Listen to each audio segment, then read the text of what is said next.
So here I've taken 1 cup of raw rice and washed it really well under water, and then I'm going to soak this rice overnight for at least 12 hours. This is very important that you soak the rice.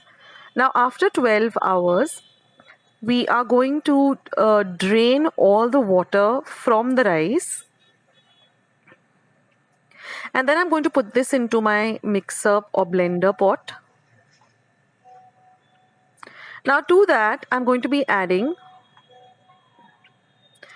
1 cup of freshly grated coconut, 2 teaspoons of sugar, and salt to taste. I'm also going to add about first I'm going to mix everything really well, and I'm going to add 1/4 cup of water and grind this to a very thick paste.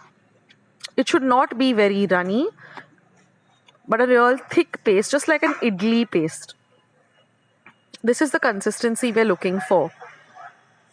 Now, in the meantime, I'm going to take 1/4 cup of lukewarm water, and I'm going to add a teaspoon of sugar to it and mix the sugar in really well into this lukewarm water. The water should not be hot, but lukewarm.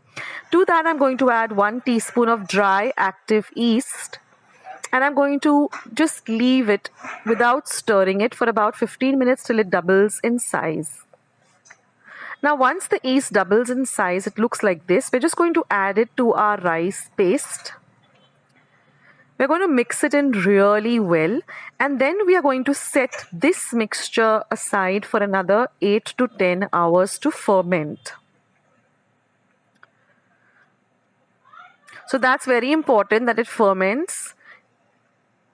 Now, once that is done, we're going to prepare our steamer, and we're also going to brush these molds that we have. They're just regular vatis. You get actual sanna molds, but I'm just using regular vatis that I have at home. And I'm going to fill these vatis halfway only. Prepare the steamer with enough water in it, and let the water start to boil.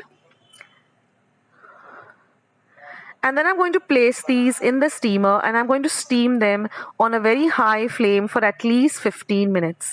Now after 15 minutes, let the steamer cool to room temperature, and then take a knife and just run it through the sanna, and it has to come out clean. And then just taking a sharp knife, run it around the sanna like this, and then just demold it, and you'll get these beautiful soft sannas which you can enjoy with chicken chakuti, with sorpotel, or you can just eat them all by themselves. So do give this a try, guys.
Today's recipe as well as today's video, and if you would like to see more videos like this, then don't forget to leave this video a big thumbs up.